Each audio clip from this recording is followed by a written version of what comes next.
আমরা তো খালি উফরে লেফিতাম খালি চেষ্টা করি। আগর মুরব্বী হলে কইতা ইমান নাই দৌড়ো আর খেয়ে নমাজ পড়ো।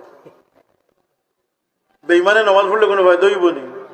আতুন না কেন আপনারা আগে ইমান দৌড়ো।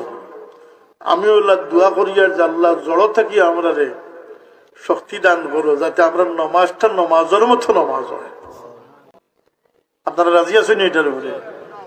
নামাজ, রিজেক, মা বাপ, কিন্তু আমি এর মুরো থেকে দোষ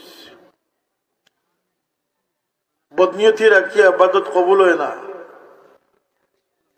এর লাগে আমি মুরো থেকে কই আর যে আল্লাহ আমরা রে তুমি মানুষের মতো মনুষ্যত্ব, মানবতা, প্রেম, ভালোবাসা, উদারতা দিয়া, সাখাওয়াতি দিয়া, খৈর খাহি বানাইয়া আমরা নামাজি হালাল রোজগার